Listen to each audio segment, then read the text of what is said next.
अस्सलाम वालेकुम, मैं हूँ शाहजेब खानजादा। बलूचिस्तान और खैबर पख्तूनख्वा में अमन अमान की सूरत हाल और दहशत गर्दी के बढ़ते हुए वाक़यात पर आज पार्लियामेंट की कौमी सलामती कमेटी का अहम इजलास हुआ, जिसमें मुल्क की आला सिविल और अस्करी क़यादत शरीक हुई। कई घंटे तक जारी रहने वाले इन कैमरा इजलास में वज़ीर आज़म शहबाज शरीफ, बिलावल भुट्टो जरदारी और मौलाना फजलुर रहमान समेत दीगर सियासी क़यादत ने शिरकत की, जबकि army chief general Asim Munir और DGI lieutenant general Asim Malik समेत आला अस्करी हुक्काम भी शरीक हुए। लेकिन इस इजलास में PTI और उसकी इत्तेहादी जमातें शरीक नहीं हुई। ताहम वज़ीर आला खैबर पख्तूनख्वा अमीन गंडापुर इजलास में शरीक हुए। इजलास के अख्तिताम पर वज़ीर आज़म शहबाज शरीफ ने खुद एलामिया पढ़कर सुनाया, जिसे बाद में TV पर नशर भी किया गया। आज के इस इजलास में कौमी सलामती की पार्लिमानी कमेटी ने दहशत गर्दी की हालिया कार्रवाइयों की वाज़ेह अल्फाज में शदीद मजम्मत की। कमेटी ने रियासत की पूरी ताकत के साथ इस खतरे का मुकाबला करने के लिए स्ट्रेटेजिक और एक मुतफ़क्का सियासी अज़म पर जोर देते हुए इंसदाद दहशत गर्दी के लिए कौमी इत्तेफाक की जरूरत पर जोर दिया। कमेटी ने दहशत गर्दों के नेटवर्क को ख़त्म करने, लॉजिस्टिक सपोर्ट के इंसदाद और दहशत गर्दी व जुराइम के गठजोड़ को ख़त्म करने के लिए नेशनल एक्शन प्लान और अज़्म इस्तेहकाम की हिकमत अमली पर फौरी अमल दरामद पर जोर दिया। कमेटी ने प्रोपेगेंडा फैलाने, अपने पैरोकारों को भर्ती करने और हमलों को मजबूत करने के लिए दहशत गर्द ग्रुपों की जानिब से सोशल मीडिया प्लेटफॉर्म्स के बढ़ते हुए गलत इस्तेमाल पर शदीद तशवीश का इजहार किया और इसकी रोकथाम के लिए फौरी इकदामात पर जोर दिया। कमेटी ने हिज़्ब इख्तिलाफ के बाज़ अरकान की अदम शिरकत पर इजहार अफसोस करते हुए वादा किया कि इस बारे में मुशावरत का अमल आइंदा भी जारी रहेगा। I will put the declaration to the committee. The question is that the declaration as moved be adopted. All those in favor of the declaration may say aye. All those against it may say no. I think ayes have it. Consequently, the declaration is adopted unanimously. जबकि army chief general Asim Munir ने कौमी सलामती की पार्लिमानी committee से खिताब करते हुए कहा कि मुल्क की सलामती से बड़ा कोई एजेंडा नहीं है, कोई तहरीक नहीं है, कोई शख्सियत नहीं है। पायदार इस्तेहकाम के लिए कौमी ताकत के तमाम अनासिर को हम आंगी के साथ काम करना होगा। यह हमारी और हमारी आने वाली नस्लों की बका की जंग है। अगर ये मुल्क है तो हम हैं, लिहाजा मुल्क की सलामती से बढ़कर हमारे लिए कोई चीज़ नहीं है। पाकिस्तान के तहफ़्फ़ुज़ के लिए यकज़बान होकर, अपने सियासी और ज़ाती मफादात से बालातर होकर एक बयानिया अपनाना होगा। आर्मी चीफ ने मज़ीद कहा कि हमें बेहतर गवर्नेंस और मुमलिकत पाकिस्तान को हार्ड स्टेट बनाने की ज़रूरत है। हम कब तक एक सॉफ्ट स्टेट के तौर पर बेपनाह जानों की कुर्बानी देते रहेंगे? हम गवर्नेंस के गैप्स को कब तक अफवाज पाकिस्तान और शहदा के खून से भरते रहेंगे? उलमा से दरख्वास्त है कि वो ख़वारिज की तरफ से इस्लाम की मस्क शुदा तशरीह का पर्दा चाक करे। आर्मी चीफ ने कहा कि जो समझते हैं कि वो पाकिस्तान को इन दहशत गर्दों के जरिए कमज़ोर कर सकते हैं, आज का दिन उनको पैगाम देता है। आज का दिन पैगाम देता है कि हम मुत्तहिद होकर ना सिर्फ उनको बल्कि उनके तमाम सहूलतकारों को भी नाकाम करेंगे। हमें अल्लाह ताला पर पूरा भरोसा है, जो कुछ भी हो जाए इंशाअल्लाह हम कामयाब होंगे। इजलास से बिलावल भुट्टो जरदारी ने खिताब करते हुए कहा कि अफगानिस्तान दहशत गर्दों की आमाजगाह बन चुका है। जो आग पाकिस्तान में लगी है, इर्द गिर्द रहने वाले ये मत समझें कि उन तक नहीं पहुंचेगी। दहशत गर्दों की माली मदद करने वालों का भी पता लगाना होगा। अफगानिस्तान में दहशत गर्दों का मामला भरपूर अंदाज में सिफारती सतह पर उठाना होगा। दुनिया को भी अफगान हुकूमत के किरदार से आगाह करना होगा। अपनी खारजा पॉलिसी को मजीद मौसर बनाना होगा। बैरूनी दुनिया भी ये सब मामला देखे। दुनिया खुद को इस खित्ते से अलग थलग नहीं रख सकती। पीपल्स पार्टी पाकिस्तान से इंतहा पसंदी और दहशतगर्दी के खात्मे के लिए हर तरह की मदद को तैयार है। ये अहम कौमी मसला है जिसमें अगर मगर की गुंजाइश नहीं है। ज़राए के मुताबिक JUI के सरबराह मौलाना फजलुर रहमान ने कौमी सलामती की पार्लिमानी कमेटी के इन कैमरा इजलास से खिताब करते हुए कहा कि तहरीक इंसाफ को यहाँ ना देखकर मायूसी हुई। मुझसे मशवरा करते तो मैं उनको इजलास में आने का ज़रूर कहता। 1988 से इस ऐवान का हिस्सा रहा हूँ, आइन से वफादारी का हल्फ उठाता रहा हूँ। उस्ताद को शहीद कहूँगा लेकिन मारने वाले को मुजाहिद नहीं कह सकता। पहले भी मुख्तलिफ मकतबा फ़िक्र के लोगों ने फतवा दिया है। हमने भी कहा है कि रियासत के खिलाफ हथियार उठाने वाला दहशत गर्द है। दहशत गर्दी का कोई मजहब और फ़िरका नहीं होता। सियासी क़यादत और कौम को किसी मखमसे का शिकार हुए बगैर दहशत गर्दी का खात्मा करना होगा। हमें अपने सियासी इख्तिलाफ़ात को बालाए ताक रखते हुए इस इशू पर इकट्ठा होना होगा। दहशत गर्दी के खिलाफ जंग में कुर्बानियाँ देने वाले हमारे माथे का झूमर हैं। ज़राए के मुताबिक वज़ीर दिफ़ा ख्वाजा आसिफ ने इजलास से खिताब में कहा कि आज के दिन भी अपोजिशन ने रियासत की बजाय एक शख्स को तरजीह दी। अवाम को इनका असल चेहरा देखना चाहिए। हमने साबिक दौरे हुकूमत में दहशत गर्दी का मुकम्मल खात्मा किया। PTI के दौर में फिर अफगानिस्तान से दहशत गर्दों को लाकर यहाँ बसाया गया। उन दहशत गर्दों की वजह से आज एक बार फिर पूरे मुल्क में बेचैनी की कैफियत है। तहरीक इंसाफ और उसके इत्तेहादी महमूद खान अचकज़ई, अल्लामा राजा नासिर अब्बास, साहबजादा हामिद रजा और अख्तर मेंगल ने इजलास का बॉयकॉट किया, जिस पर हुकूमत कड़ी तनकीद कर रही है। जबकि मौलाना फजलुर रहमान ने भी पीटीआई के फैसले पर मायूसी का इजहार किया और दूसरी तरफ खुद पीटीआई में भी इस मामले पर शदीद कन्फ्यूजन और फैसला साजी का वाज़ेह फुकदान सामने आया और एक बार फिर जेल से बाहर मौजूद क़यादत के बाइख्तियार होने पर सवालात उठ गए। यहाँ तक कि पार्टी की अक्सरियत इजलास में शिरकत की हामी थी और कल रात तक फैसला भी यही था, मगर फिर रात गए अचानक फैसला बदल दिया गया। कल दिन में जब इस हवाले से कयास राइयां जारी थी कि तहरीक इंसाफ इस इजलास में शिरकत करेगी या नहीं, तो तर्जुमान पीटीआई शेख वकास अकरम ने कहा कि अभी तक का फैसला यही है कि पीटीआई कौमी सलामती कमेटी के इजलास में शिरकत करने जा रही है। हमें इस हवाले से कोई एतराज़ नहीं है, ताहम पार्टी इजलास में हतमी फैसला किया जाएगा। मगर उसी दौरान पीटीआई खैबर पख्तूनख्वा के सदर जुनैद अकबर ने इजलास में शिरकत की मुखालफत करते हुए कहा कि इमरान खान की गैर मौजूदगी में या उनको एतमाद में लिए बगैर इस इजलास की कोई हैसियत नहीं होगी।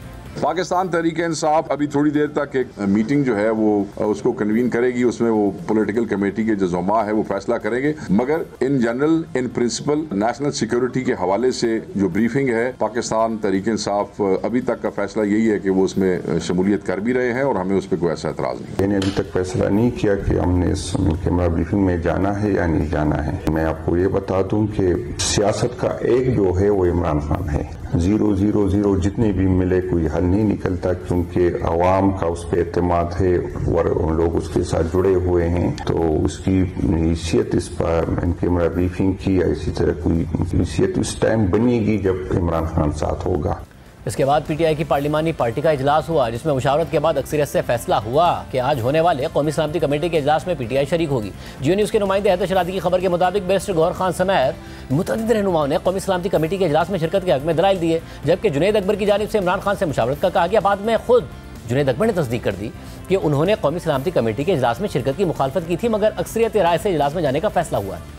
इमरान खान साहब से मुलाकात आपकी नहीं हुई है, मुसलसल नहीं हो रही है, तो फिर ये फैसला किसने किया है कल की इजलास में शिरकत करने? ये अभी पार्लिमानी कमेटी में कंसेंसस से ये फैसला हुआ था। मेरा तो वहाँ भी ये था कि हमें इसमें हिस्सा नहीं लेना चाहिए जब तक खान साहब की इनपुट न हो, खान साहब को इत्तेमाद में नहीं लिया जाए और खान साहब से रहनुमाई नहीं ली जाए, तो उस वक्त तक हमें इसमें नहीं। लेकिन अक्सरियत की राय ये थी कि हमें वहाँ जाके हमें सुनना चाहिए और अपनी बात जो है वहाँ पर कहना चाहिए। दूसरी अक्सरियत से ये फैसला हुआ कि हम कल।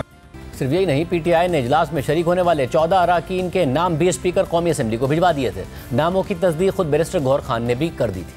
अल्लाह ताला हम जाएंगे, हमें बताया गया कि 6 MNAs के नाम दे दें और उसमें सेनेटर्स की भी आप नाम दे दें। सेनेटर की तरफ से शिबली फराज साहब होंगे, अली जफर साहब होंगे और पार्लियामेंट की तरफ से MNAs की तरफ से मैं हूँ, उमर अयूब साहब है, असद कैसर साहब है, जरताज गुल साहिबा, हामिद रजा साहब है, आमिर डोगर साहब है, बाकी भी साथी हैं। ताहम तहरीक इंसाफ ये मुतालबा भी रख रही थी कि इजलास से पहले इमरान खान से मुलाकात करवाई जाए, लेकिन इस मुतालबे को इजलास में शिरकत से मशरूत नहीं किया गया था। इस हवाले से कल रात 9:58 पर जारी होने वाले पीटीआई के एलामिये के मुताबिक पीटीआई के चीफ व्हिप आमिर डोगर की स्पीकर कौमी असम्बली अयाज सादिक, वजीर कानून आजम नज़ीर तारड़ और वजीर पार्लिमानी उमूर तारिक फजल चौधरी से मुलाकात हुई है, जिसमें आमिर डोगर ने पार्लियामेंट के नेशनल सिक्योरिटी सेशन से पहले इमरान खान से मुलाकात का मुतालबा कर दिया और मौक़िफ़ इख्तियार किया है कि तहरीक इंसाफ और सुन्नी इत्तेहाद काउंसिल के 3 रुकनी पार्लिमानी वफ्द को पार्लियामेंट के सेशन से पहले इमरान खान से हिदायत लेने के लिए मीटिंग की इजाज़त दी जाए। आमिर डोगर के मुताबिक स्पीकर अयाज सादिक और वज़रा ने मुतालिका लोगों से रब्ता किया है और मुलाकात करवाने का यकीन दिलाया है। अगर हमारी मुलाकात नहीं करवाई जाती तो फिर भी हम हुकूमत के लिए मैदान खाली नहीं छोड़ेंगे और पार्लियामेंट में इमरान खान का मौक़िफ़ पेश करेंगे। इसके साथ साथ अपोजिशन लीडर उमर अयूब की जानिब से स्पीकर कौमी असम्बली को खत लिखकर दरख्वास्त की गई कि इजलास से पहले इमरान खान से मुलाकात करवाने के लिए सहूलत कारी करें ताकि उनसे रहनुमाई ले सकें। इस दौरान भी पीटीआई की जानिब से इजलास के बॉयकॉट का फैसला नहीं किया गया था, बल्कि इजलास में शिरकत के लिए दिए गए नामों पर आपस में इख्तलाफात सामने आना शुरू हो गए थे। आमिर डोगर पर तनकीद की जा रही थी। हैदर शराजी की खबर के मुताबिक पीटीआई कोर कमेटी के बेशतर अराकीन ने कौमी सलामती कमेटी के इजलास के लिए दिए गए नामों पर एतराज़ किया है। राय के मुताबिक अराकीन की राय थी कि आमिर डोगर को सियासी और कोर कमेटी की मुशावरत के बगैर नाम नहीं देने चाहिए थे। पीटीआई के रुकन कौमी असम्बली शाहिद खटक ने अपने बयान में कहा कि पीटीआई की तरफ से भिजवाए गए नामों पर शदीद तहफ़्फ़ुज़ात हैं। जिन इज़ला में अमन व अमान की सूरत हाल ख़राब है उनमें मेरा ज़िला कर्क भी शामिल है। चीफ व्हिप आमिर डोगर के फैसले ज़ाती पसंद नापसंद की बुनियाद पर होते हैं।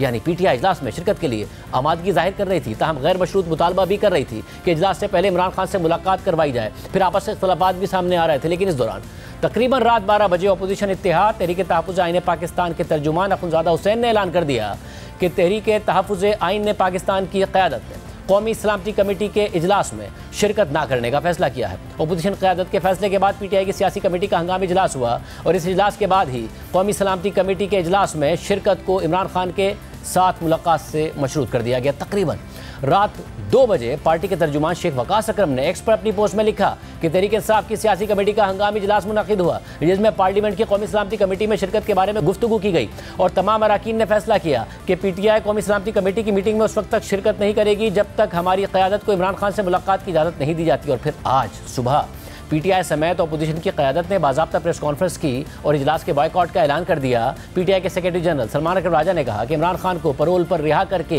इस पूरे अमल का हिस्सा बनाया जाए। साथ ही उन्होंने फौजी ऑपरेशन की भी मुखालफत की। हमारा मौक़िफ़ ये है कि कोई मिलिट्री ऑपरेशन बज़ाते खुद किसी मसले का हल नहीं है। अगर आपके सामने एक शख्स बंदूक उठा के खड़ा है तो आप भी उसका मुकाबला बंदूक से करेंगे, उस हद तक तो आपने मिलिट्री ऑपरेशन करना है। लेकिन अगर कोई ये समझता है कि खून बहाकर मार धाड़ करके लोगों को खौफजदा करके आप इस मसले का हल निकाल लेंगे तो ये नहीं होगा। हम ये इल्तजा करते हैं कि इमरान खान को पैरोल पे रिहा किया जाए, इस तमाम अमल में शामिल किया जाए, हमारी फिलफौर इमरान खान से मुलाकात कराई जाए। उमर अयूब साहब ने कल एक खत लिखा है स्पीकर को जिसमें यह तमाम बात वाज़े कर दी है। हमारा जो मौक़िफ़ है, हमने एक कमेटी ज़रूर तश्कील दी थी लेकिन हमारी सोच बिल्कुल अब वाज़े है। हमारे अकाबरीन जो हैं इनसे हमारी मुशावरत हुई है, पार्टी के अंदर मुशावरत हुई है और हम यही समझते हैं कि इस मसले का हल एक बड़े कौमी डायलॉग में है जिसमें पीटीआई और इमरान खान को कलीदी हैसियत हासिल होगी।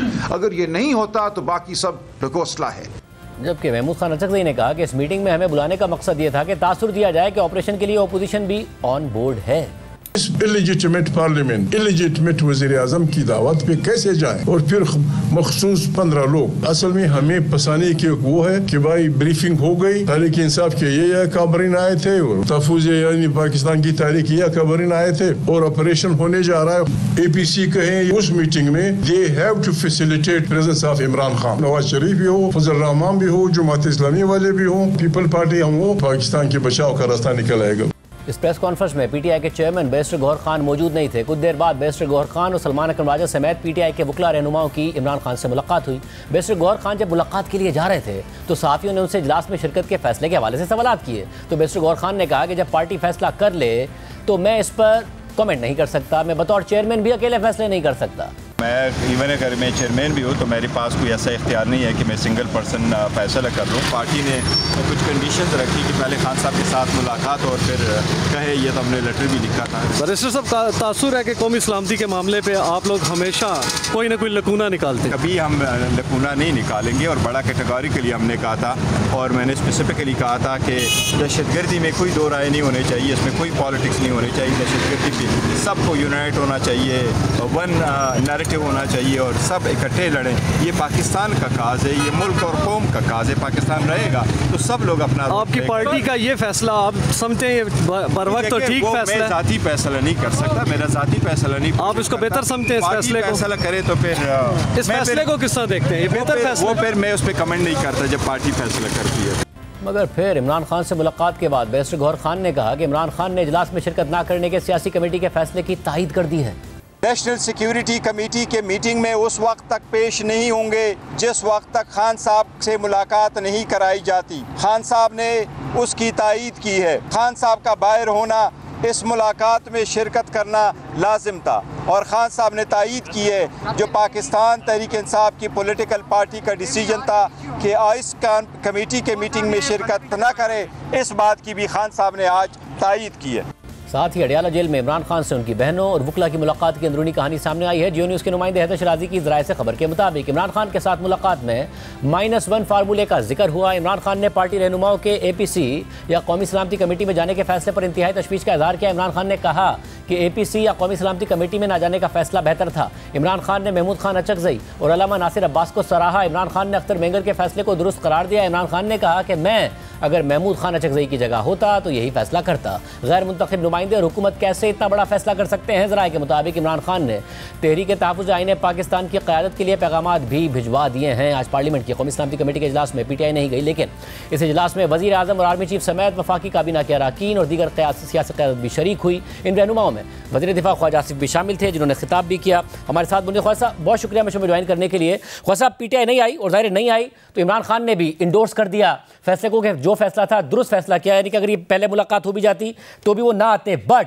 उन्होंने दो कंसर्न का इजहार किया, एक ये कि हम किसी ऑपरेशन के हामी नहीं हैं और हमें बुलाकर अचकज़ई साहब ने भी कहा कि ऑन बोर्ड करना चाहते थे और ये तासुर दिया जाता कि हम भी ऑन बोर्ड है। और दूसरा जो ब्रदर इस्लामिक मुल्क है, उन्होंने कहा अफगानिस्तान के हवाले से कि उसमें कोई काइनेटिक ऑपरेशन का हिस्सा हम नहीं बनेंगे।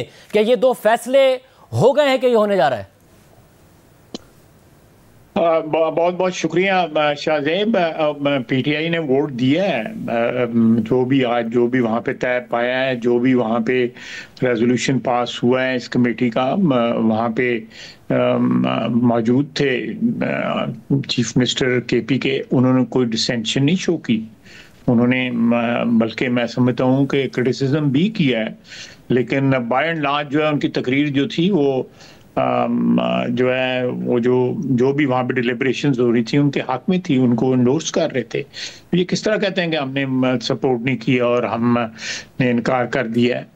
एक तो ये बात आपने कही है, मैं आपको रिकॉर्ड बता दूं। मैं सवाल का दूसरा हिस्सा करने से पहले, आज Ali mean Gandapur on board थे, आपके क्रिटिसिज्म भी उन्होंने किया। क्रिटिसिज्म किस चीज़ पे किया, ऑन बोर्ड किस चीज़ पर थे?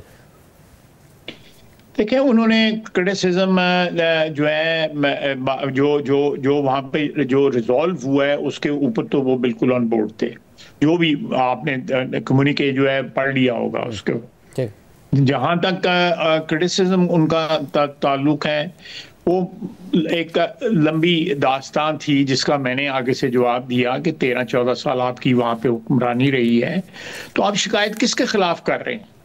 शिकायत तो आप अपने खिलाफ करेंगे 2013 से लेके 2023-24 तक जो है, बल्कि आज तक 25 तक जो है उनकी हुक्मरानी है।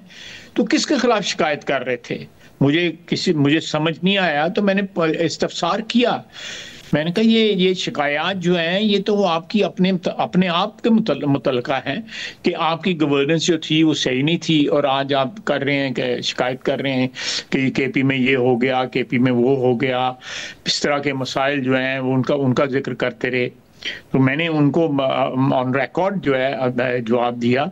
उसके बाद वो ये चीज़ उन्होंने भी जो है कही कि जी हम जो उनसे गुफ्तगू शनीद होनी चाहिए, इस तरह की उन्होंने बात की। लेकिन मैं नहीं समझता कि किसी स्टेज के ऊपर उन्होंने काइनेटिक जो है यानी फोर्स का यूज़ जो है उसकी कैटेगोरी कहीं पे मुखालफत की है अपनी तकरीर के अंदर जो है। मेरा ख्याल है कि उनका जो डायगोनली तो अपोजिट नहीं था, लेकिन डायगोनली जो है वो जो है वो हमायत में भी नहीं था, लेकिन मैं समझता हूँ कि हमायत में ज़्यादा था जो भी वहाँ पे प्रोसीडिंग्स आज हुई हैं। सब तो जब आज एलामी में बात की, कमेटी ने दहशतगर्दों के नेटवर्क्स को ख़त्म करने, लॉजिस्टिक सपोर्ट के इंसदाद और दहशतगर्दी और जराइम के गठजोड़ को ख़त्म करने के लिए नेशनल एक्शन प्लान और अज़म इस्तेहकाम की हिकमत अमली पर फौरी अमल दरामद पर जोर दिया। अब PTI जिस कंसर्न का इजहार कर रही है वो ये कि ऑपरेशन, और दूसरा ये कि अफगानिस्तान के अंदर कोई काइनेटिक ऑपरेशन, क्या इन दो का फैसला हुआ है क्या? क्योंकि बार बार कहा जा रहा है अफगानिस्तान से ये ऑपरेट कर रहे हैं, चाहे बलूचिस्तान में दहशतगर्द हों या फिर खैबर पख्तूनख्वा में। देखें, ये मैं एक चीज़ समझने की ज़रूरत है शाहजेब कि ये जो रिवाइवल जो है NAP का, जो नेशनल एक्शन प्लान का रिवाइवल जो है, ये नेशनल एक्शन प्लान तो ऑलरेडी मौजूद है, उसकी सिर्फ रिवाइवल की जा रही है, उसमें कोई नई चीज़ इंट्रोड्यूस नहीं की जा रही। उसकी रिवाइवल, उसकी इफेक्टिवनेस जो है ना, उसके ऊपर जोर दिया गया है कि ओवर द इयर्स 4-5 साल के अंदर जो है ये एक किस्म की रिडंडेंट चीज़ हो गई थी। ये इस चीज़ पे अमल दरामद कोई नहीं हुआ, बल्कि एक साहब ने कहा कि अभी मैं मीडिया पे सुन रहा था कि एक मीटिंग हुई वहाँ पे किसी वन ऑफ द कमेटीज़, कुछ 24 कमेटीज़ या 22 कमेटीज़ जो बनाई गई थी, उनमें से मैं गलत कह रहा हूँ, लेकिन मुझे जो याद पड़ता है कि एक मीटिंग हुई थी। तो वो वो एक रिडंडेंट डॉक्यूमेंट को, या जो डॉर्मेंट हो गया हुआ था, रिडंडेंट मैं गलत लफ्ज इस्तेमाल कर रहा हूँ, डॉर्मेंट जो हो गया हुआ था एक प्रोग्राम जो है पिछले नेशनल एक्शन प्लान के लिए, उसको रिवाइवल की बात हुई है। उसमें जितनी भी चीजें हैं उनमें उसमें काइनेटिक मेजर्स या नॉन काइनेटिक मेजर्स, या अगर हॉट परसूट में अगर हमें अफगानिस्तान में भी जाना पड़ता है तो देखें, हमने अफगानिस्तान के साथ बहुत दफा कहा है कि आप इनको कंट्रोल करें। अगर वो कंट्रोल नहीं होते, उनसे कंट्रोल नहीं होते, बिकॉज उनका आपस में जो है काबुल और काबुल दूसरे शहरों में जो जहां जहां भी उनके पावर सेंटर्स हैं उनमें आपस में इख्तलाफात जो है इस वक्त बैन अवी मीडिया की जीनत बने हुए हैं।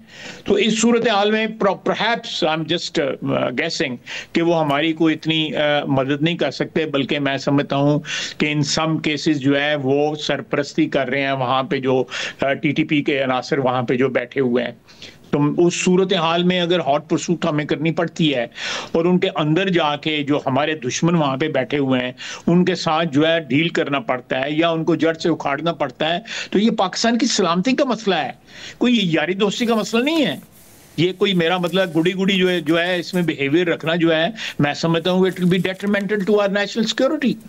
तो ये इसमें किसी को कोई, मुझे तो कोई आर नहीं है इसमें कि ये आपके सामने इजहार करने का, कोई तकल्लुफ किसी से मैं काम नहीं ले रहा। मैं तो बड़े वाशगाफ अल्फाज में कह रहा हूँ कि हमारा दुश्मन जहां भी बैठा होगा वील परसू हिम, किस जमीन पे बैठा हुआ है।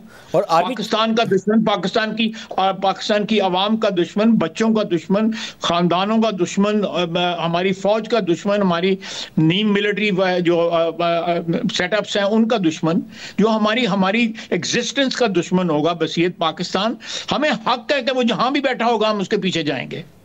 वैसा और इसमें जो शख्स कहे कि जी वहां पे नहीं जाना चाहिए और उनको हॉट परसूट नहीं करना चाहिए, उनका पीछा नहीं करना चाहते, मैं समझता हूं कि पाकिस्तान के मफाद के बिल्कुल डायगोनली ऑपोजिट है। वो पाकिस्तान के मफाद के जो खिलाफ बात कर रहे हैं, वो एक कॉम्प्रोमाइज की बात कर रहे हैं। मैं even I will go to the extent कि उनको लाके यहाँ पे इसलिए बसाया गया था कि एक मलेशिया प्राइवेट मलेशिया क्रिएट किया जाए, ताकि अगर किसी मुखालिफ को या किसी और को वाइप आउट करना हो तो इनको इस्तेमाल किया जाए।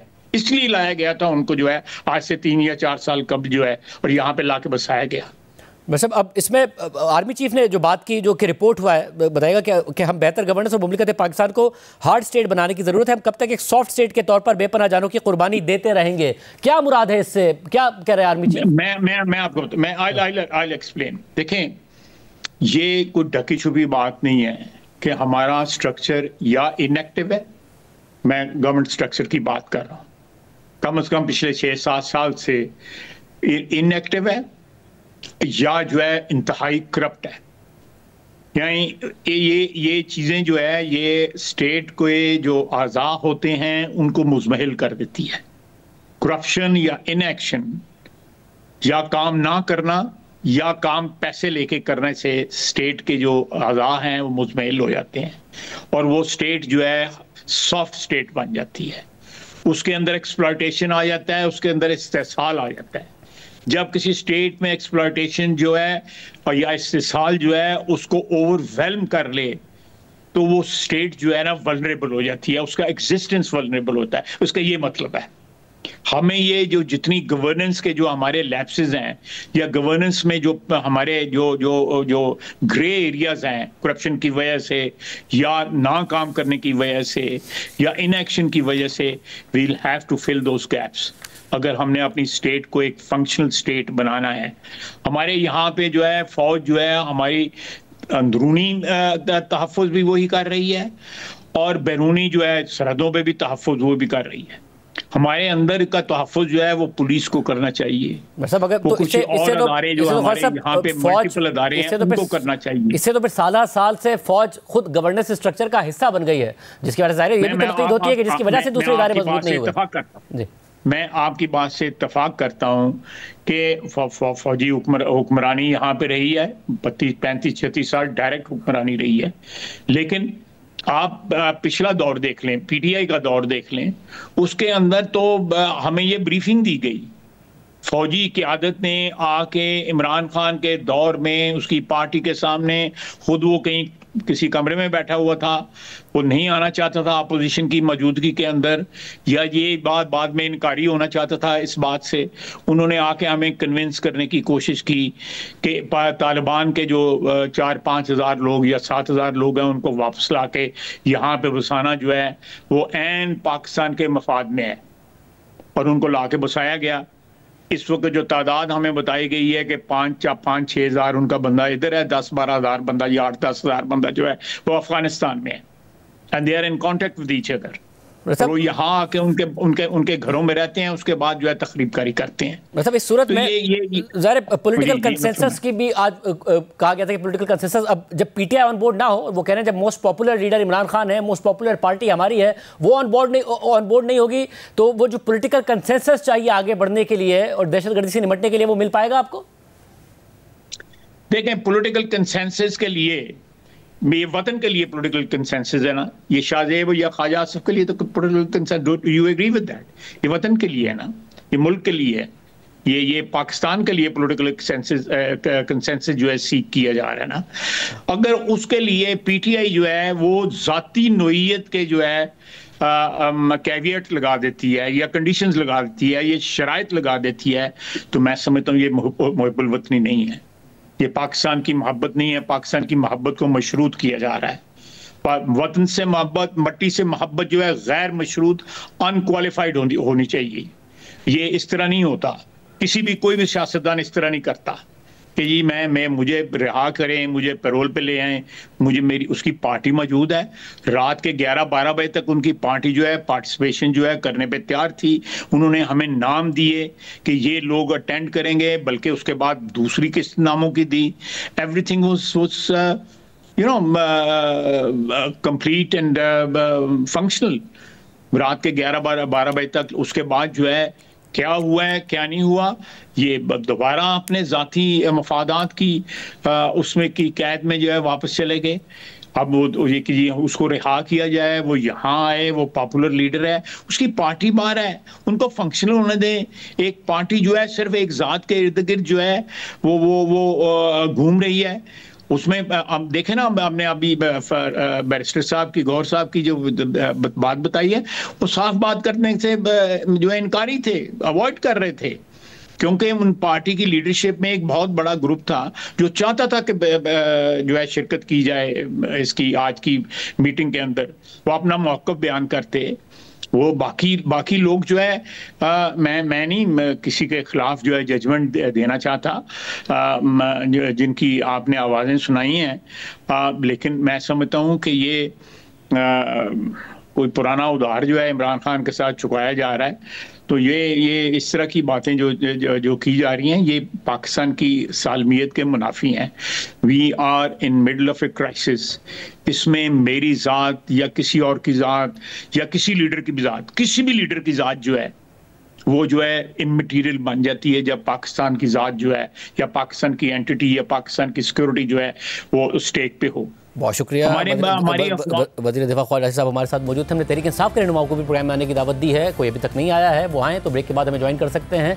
मौलाना फजल रहमान साहब ने भी तकरीर की, रिपोर्ट हुआ कि उन्होंने भी मायूसी का इजहार किया। अगर तहरीक इंसाफ आना चाहती है ईद के बाद मौलाना के साथ, तो क्या मौलाना मायूस हैं कि आज के इजलास में नहीं शरीक हुए? मौलाना की पार्टी से पूछेंगे ब्रेक के बाद।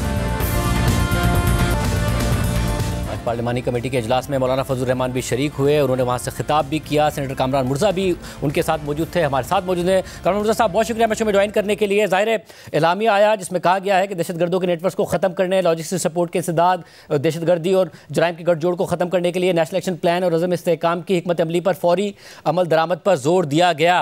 मौलाना के हवाले से भी आज जो खबर आई यही कि उन्होंने भी दहशतगर्दी को ख़त्म करने पर जोर दिया, कहा कि हर हाल में खात्मा करना होगा, दहशतगर्दी का कोई मज़हब या फ़िरका नहीं होता। मौलाना भी ऑन बोर्ड हैं जो भी कार्रवाई की जाएगी इस हवाले से? ऐसा है कि जो कुछ बंद कमरे में हुआ उसको तो मैं आपके साथ शायद शेयर न कर पाऊँ, मगर हमारा एक स्टेटेड मौक़िफ़ है और हम उस अपने मौक़िफ़ के मुताबिक जो कुछ बात की है हमने उसी तरह से बात की है। और जो इलामिया जो जारी हुआ है कम से कम इसका मुझे जो पता चला है इसका मीडिया के जरिए पता चला है, और बेहतर होता कि कम से कम हमें एतमाद में ले लिया जाता। मेरा ख्याल है कि मौलाना साहब को भी पता नहीं होगा, या उनको पता चला होगा तो मीडिया के जरिए ही पता चला होगा। तो इस एलामिया से क्या JUI मुत्तफिक नहीं है? देखिए, हम उसमें शायद मुमकिन है कुछ और डालना चाहते हैं। दहशतगर्दी की जहां तक बात है, दहशतगर्दी को कोई सपोर्ट नहीं करता। किसी को बेगुनाह मारे जाने की बात है तो बेगुनाह मारे जाने को, इवन अगर कोई जानवर भी हो, कोई परिंदा भी हो, उसको भी मारने के जो है मुखालिफ है। मगर जो है ना उसके साथ किस तरह से निपटा जाए, अभी मामला यहाँ पे हैं, तो इसको दुरुस्त किया जाना चाहिए। यकीनन दहशतगर्दी नहीं होनी चाहिए, मगर अगर फर्ज करिए कि अगर कोई पांचवी इंसर्जेंसी चल रही हो और चार इंसर्जेंसी में यही मेडिसिन जो है वो कामयाब ना हुई हो, इसने कोई नताइज ना दिए हो, तो कोई दवाइयां बदल के भी देखते हैं ना। अच्छा, और क्या आइडिया हो सकता है आपका कि जब उस वक्त जबकि मौलाना भी कंडेम कर रहे हैं कि मदरसों पर हमले हो रहे हैं, उलमा पर हमले हो रहे हैं, लॉ इन्फोर्समेंट पर हमले हो रहे हैं, मौलाना क्या रिकमेंड करते हैं? देखिए, राइट्स का मसला है, स्पेशली बलूचिस्तान में जो है ये लोगों के हकूक का मसला है, और ये 1948 से ये मामला चल रहा है। तो अगर फर्ज कर लीजिए जिसके हक है, जो हक है, अगर वहां से इब्तिदा की जाए तो क्या ये ज्यादा जो है ना इस वाली मेडिसिन को यूज करके देखें तो फिर शायद मुमकिन है कोई इसका ज्यादा फायदा निकल आए। तो हमारे ख्याल में ये ज्यादा इफेक्टिव मेडिसिन होगी। और खैबर पख्तूनख्वा में?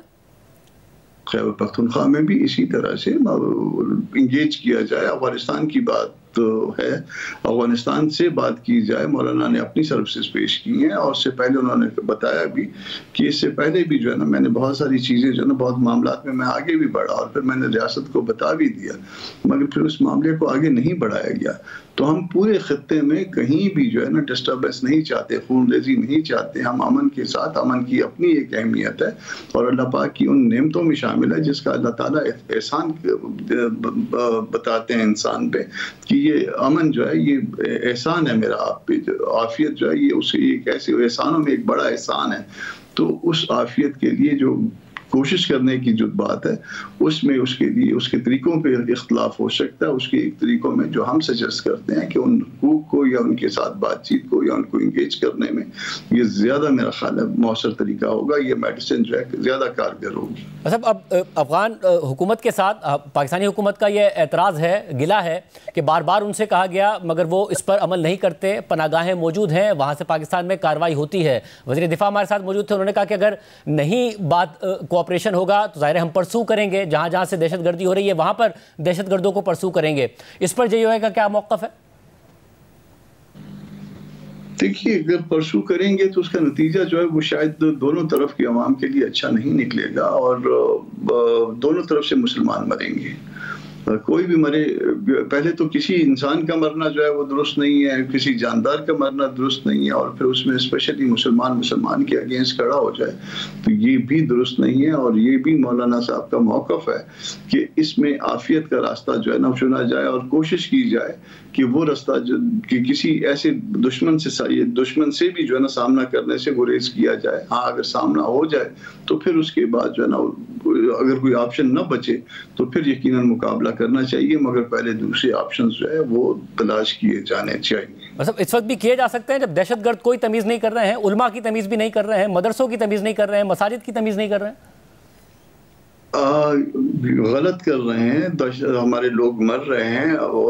जो उलमा जो है उनके साथ जो सलूक हो रहा है वो यकीनन गलत है। उनका मुकाबला भी किया जाना चाहिए, मगर साथ एक पायदार हल की बात भी यकीनन होनी चाहिए। अच्छा, और क्या मौलाना ने मायूसी का इजहार किया कि तहरीक इंसाफ नहीं आई? क्योंकि तहरीक इंसाफ ने पहले फैसला किया ना आने का, फिर फैसला किया ना आने का, मगर इमरान खान साहब ने आज इंडोर्स किया कि नहीं आए, दुरुस्त फैसला किया।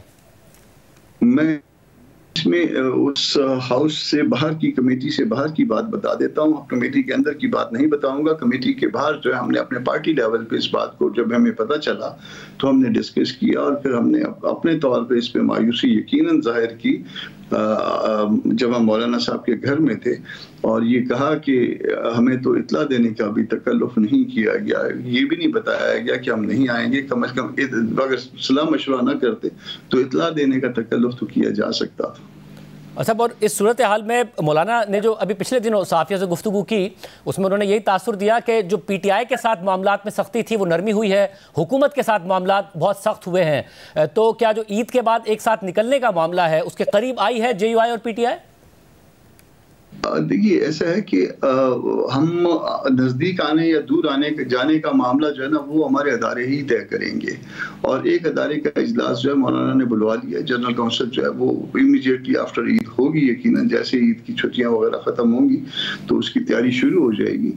जब तक जनरल काउंसिल से ये बात नहीं निकलती, शूरा से नहीं निकलती और आमला से नहीं निकलती, ये कहना जो है ना ये प्रीमैच्योर है कि उसके बाद जो है हम कोई मिल के तहरीक चलाएंगे, मिल के चलेंगे, नहीं चलेंगे। हाँ, अगर हम नज़दीक आए हैं, ये मैं इस बात से जो है इनकार नहीं करता, हम काफ़ी नज़दीक आए हैं, मगर स्टिल जो है ना फैसला जो करना है वो हमारे अदारों ने करना। नज़दीक आने से मुराद ये कि जो आपके तहफ़्फ़ुज़ात थे वो दूर किए हैं तहरीक इंसाफ ने?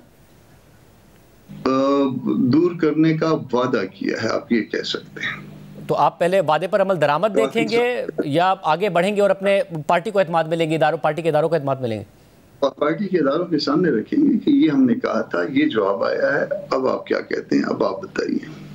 बहुत शुक्रिया सेनेटर कामरान मुर्तज़ा साहब की गुफ्तगू आपने सुनी। प्रोग्राम में आगे बढ़ते हैं। मुस्तफ़ा आमिर कत्ल केस में कराची की इंसदाद दहशतगर्दी की अदालत ने मरकजी मुलजिम अरमगान के जिस्मानी रिमांड में आज 24 मार्च तक तौसी कर दी है। साथ ही पुलिस ने रिमांड रिपोर्ट में ये इरादा भी जाहिर किया है कि मुलजिम के वालिद कामरान कुरैशी को भी शामिल तफ्तीश करना है। जबकि रिमांड रिपोर्ट में इंकशाफ भी किया गया है कि इंसदाद दहशतगर्दी एक्ट की शिक 21H के तहत मुलजिम अरमगान का SSP AVCC के रूबरू एतराफ़ी बयान कलमबंद करा लिया गया है। साथ ही मुलजिम ने दौरान इंटेरोगेशन एतराफ़ किया था कि मुस्तफ़ा आमिर को कत्ल करने के बाद मैंने सारा वाक़या अपने वालिद कामरान असगर कुरैशी को बता दिया था, जिन्होंने मशवरा दिया था कि फ़िलहाल कराची छोड़ दो और रूपोश हो जाओ, और मैं पुलिस से बचने के लिए अपने वालिद के मशवरे पर साथी शरात के साथ लाहौर, इस्लामाबाद और स्कर्दू में रूपोश रहा। रिमांड रिपोर्ट में मज़ीद लिखा है कि मुलजिम के इस बयान की रोशनी में उसके वालिद कामरान असगर कुरैशी को भी शामिल तफ्तीश करना है। रिमांड रिपोर्ट में इस्तदा की गई थी कि मुलजिम से तफ्तीश नामुकम्मल है, इसलिए जिस्मानी रिमांड में 24 मार्च तक तौसी की जाए। और फिर अदालत ने पुलिस की सज़ा मंजूर करते हुए रिमांड में 24 मार्च तक तौसी कर दी है। आज जब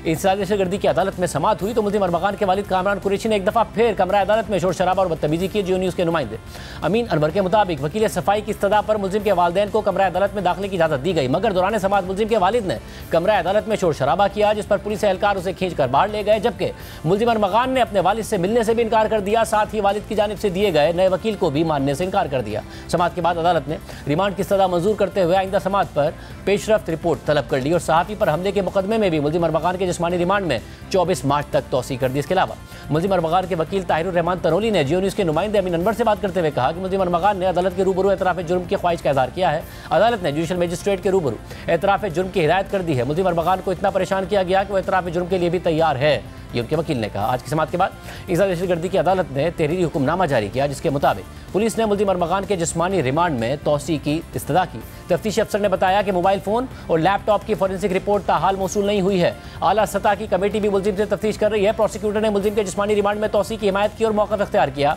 कि मुलजिम के रिमांड में तौसी से मज़ीद शवाहिद सामने आ सकते हैं, जबकि वकील सफाई ने मुलजिम के जिस्मानी रिमांड में तौसी की मुखालफत की। तहरीरी हुक्मनामे के मुताबिक मुलजिम अरमगान ने पुलिस तशद्दुद की शिकायत की। तफ्तीशी अफसर किसी भी सरकारी अस्पताल के मेडिकल सुपरिटेंडेंट से मुलजिम का मुआयना करवाए और 3 दिन में रिपोर्ट जमा करवाए। मुलजिम ने कहा कि वो एतराफ़ जुर्म करना चाहता है। इस पर तफ्तीशी अफसर और प्रोसिक्यूटर ने कहा कि मुलजिम SSP के रूबरू एतराफ़ी बयान रिकॉर्ड करवा चुका है। तहरीरी हुक्मनामे के मुताबिक मुलजिम अरमगान ने खुर्रम अब्बास एडवोकेट को अपना वकील तस्लीम करने से इनकार कर दिया। मुलजिम और उसके वालिद ने कमरा अदालत में एक दूसरे पर चीखों पुकार की। रिकॉर्ड का जायजा लेने के बाद मुलजिम के जिस्मानी रिमांड में 24 मार्च तक तौसी की जाती है। तफ्तीशी अफसर मुकर्ररा वक्त में तहकीकात मुकम्मल करें। मुलजिम अरमगान के वालिद कामरान कुरैशी ने आज भी अदालत में शोर शराबा किया और फिर अदालत से निकल कर भी किया।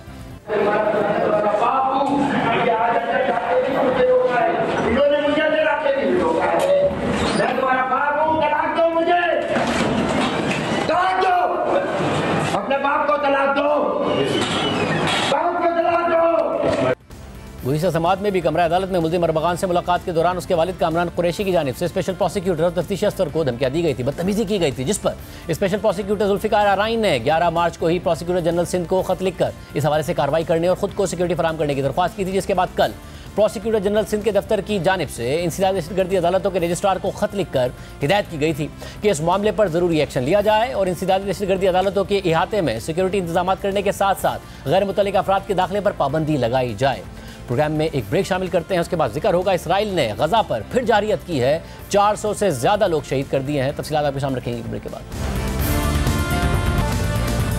इसराइल ने जनवरी में होने वाले आर्दी जंगबंदी मुआहदे के बाद एक बार फिर गजा में शदीद जारियत का आगाज कर दिया है। इन हमलों में इसराइल को अमरीकी सदर ट्रंप की भी मुकम्मल हिमायत हासिल है। कल रात से शुरू होने वाले इसराइली हमलों में अब तक 400 से ज़ायद फ़लस्तीनी शहीद हो चुके हैं, जबकि 500 से ज़ायद ज़ख्मी हैं और इसराइल ने गजा के मुतादिद इलाकों को खाली कराने का हुक्म भी दे दिया है, जिससे हालिया जारियत मजीद बढ़ने का इम्कान है। हमलों की वजह से जंगबंदी में तोसी का इम्कान भी ख़त्म होने का खदशा पैदा हो गया है, जिस पर हमास की कैद में मौजूद यरगमालियों के अहले खाना ने इसराइल पर सख्त तनकीद भी की है, जबकि सख्त गिर दाएं बाजू के इसराइली रहनुमाओं ने इन हमलों को खुश आइंद करार दिया है। गजा की वजारत सेहत के मुताबिक इसराइली हमलों की इस ताज़ा लहर में अब तक कम अज़ कम 404 फ़लस्तीनी मारे जा चुके हैं और 562 ज़ख्मी हैं, जबकि मुतादिद मुतासरीन अब भी मलबे तले दबे हुए हैं और उन्हें निकालने की कोशिशें जारी हैं। मरने वालों में बच्चों की एक बड़ी तादाद भी शामिल है। इसराइल की जानिब से हमलों के सिलसिले में गजा की पूरी पट्टी में कार्रवाइयाँ हुई हैं।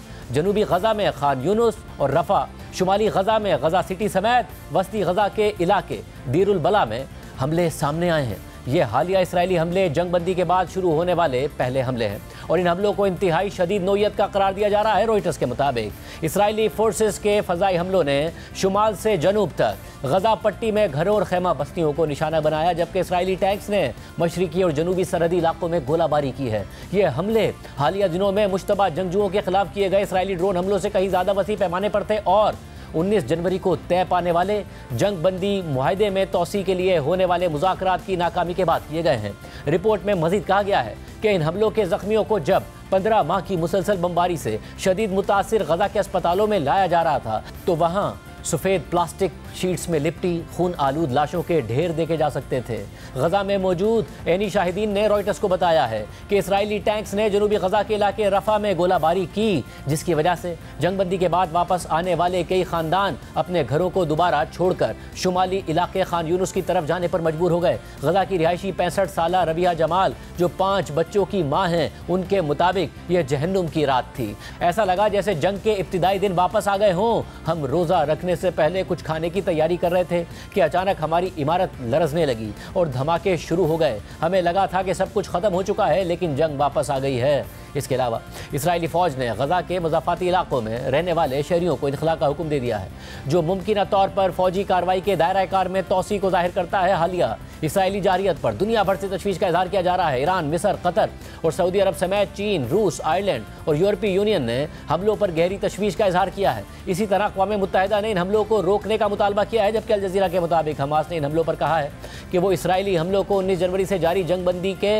यकतरफा खात्मे के फैसले के तौर पर देख रही है। इस हवाले से जारी एक बयान में हमास ने कहा है कि नेतन्याहू और उसकी इंतहा पसंद हुकूमत ने जंगबंदी मुआहदे को ख़त्म करने का फैसला किया है, जिससे गजा में कैदियों को एक नामालूम अंजाम का सामना करना पड़ सकता है। इसके बाद हमास के अहदेदार इज़्ज़तुल रिश्क ने एक बयान में कहा है कि नेतन्याहू का जंग दोबारा शुरू करने का फैसला दर हकीकत काबिज फ़ौज के कैदियों की कुर्बानी देने और उन पर मौत की सज़ा मुसल्लत करने का फैसला है। लेकिन सदर ट्रंप की सरबराही में अमेरिका इस सारी सूरत हाल में इसराइल के साथ खड़ा है और उसने कहा है कि इसराइल ने यह हमले उनसे मुशावरत के बाद किए हैं। CNN के मुताबिक व्हाइट हाउस की तर्जुमान कैरोलिन लेविट ने फॉक्स न्यूज़ से बात करते हुए कहा है कि इसराइल ने इन हमलों से मुताल्लिक ट्रंप इंतजामिया और व्हाइट हाउस से मुशावरत की थी और जैसा कि सदर ट्रंप वाजे कर चुके हैं, हमास, हुसी और वो तमाम अनासिर जो न सिर्फ इसराइल बल्कि अमेरिका को भी दहशतज़दा करना चाहते हैं, उन्हें इसकी कीमत चुकानी पड़ेगी। व्हाइट हाउस की तर्जुमान ने मजीद कहा कि जब सदर ट्रंप कहते हैं कि वो कानून पसंद लोगों के लिए खड़े होने से नहीं डरते, तो मशरिक़ वस्ता के तमाम दहशतगर्दों, ईरानी हिमायत याफ्ता प्रॉक्सीज और ख़ुद ईरान को सदर ट्रंप की इस बात को संजीदगी से लेना चाहिए। इन हमलों से मुताल्लिक इसराइली वज़ीर आज़म नेतन्याहू ने कहा है कि हमास की जानिब से इसराइली अरगमालियों को रिहा करने और जंगबंदी में तोसी की पेशकश कबूल करने से इनकार पर उन्होंने इसराइली फ़ौज को हमास के खिलाफ सख्त कार्रवाई का हुक्म दिया है।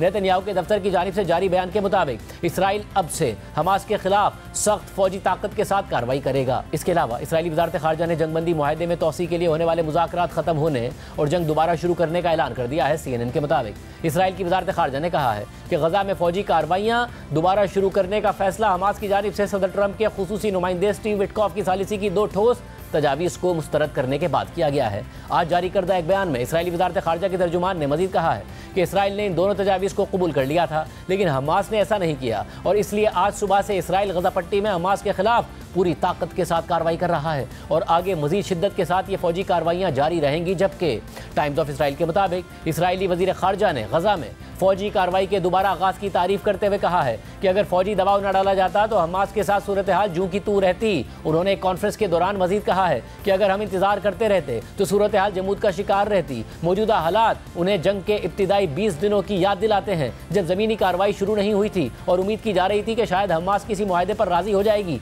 लेकिन जब तक हमने ताकत का इस्तेमाल नहीं किया कुछ नहीं हुआ। जबकि इसराइल के इंतहाई दाएं बाजू के सख्तगीर सियासतदान और नेतन्याहू की हुकूमत का हिस्सा रहने वाले साबिक वजीर कौमी सलामती बिन गुवेर ने हालिया हमलों के बाद हुकूमती इत्तेहाद दोबारा ज्वाइन करने का ऐलान कर दिया है। वाज़ेह है कि बिन गुवेर ने जनवरी में जंग बंदी मुआहदा करने की वजह से हुकूमती इत्तेहाद छोड़ दिया था। इस सारी सूरत हाल में इसराइल में इंतहाई दाएं बाजू के सख्तगीर हुकूमती अरकान और सियासतदान इन हमलों को खुशाइंद करार दे रहे हैं, लेकिन हमास की कैद में मौजूद इसराइली अरगमालियों के अहल खाना ने इन हमलों पर सख्त रद्द-ए-अमल दिया है। अल जज़ीरा के मुताबिक इसराइली अरगमालियों लापता अफराद के अहल खाना के फोरम ने सोशल मीडिया प्लेटफॉर्म एक्स पर एक पोस्ट में कहा है कि इसराइली हुकूमत के हमले के फैसले से जाहिर होता है कि उसने अरगमालियों को भूलने का इंतखाब किया है। हम हमास की खौफनाक कैद से अपने प्यारों को वापस लाने के अमल को जानबूझकर ख़त्म करने पर सदमे, गुस्से और खौफ में मुब्तला हैं। इसराइल जंगबंदी मुआहदे में तोसी न होने की वजह हमास को करार दे रहा है, लेकिन मुज़ाकरात के हवाले से रॉयटर्स ने लिखा है कि इसराइल और हमास की मुज़ाकराती टीमें दोहा में मौजूद थीं, जहां मिस्र और कतर के सालिस जंगबंदी के इब्तिदाई मरहले के बाद दोनों फरीकों के दरमियान फासले को कम करने की कोशिशें कर रहे थे। इस मरहले में 33 इसराइली अरगमालियों और 5 थाई बाशिंदों को तकरीबन 2000 फ़लस्तीनी कैदियों के बदले रिहा किया गया था। अमरीका की हिमायत से इसराइल बाकी अरगमालियों की वापसी के बदले एक तवील मुद्दती जंगबंदी पर जोर दे रहा था ताकि जंग को रमज़ान और अप्रैल में यहूदी पास ओवर की तातीलात के बाद तक रोका जा सके। ताहम हमास मुस्तकिल जंगबंदी और इसराइली फ़ौज के मुकम्मल इनखिलाफ पर मुज़ाकरात का मुतालबा कर रहा था, जैसा कि असल जंगबंदी मुआहदे की शराइत में तय किया गया था। मंगल को हमास के तर्जुमान ने रॉयटर्स को बताया कि सालिसों से राब्ता बरकरार है और ग्रुप असल गजा जंगबंदी मुआहदे के निफाज को मुकम्मल करने में संजीदा है। आज के प्रोग्राम में इतना ही, इजाज़त दीजिए, अल्लाह हाफ़िज़।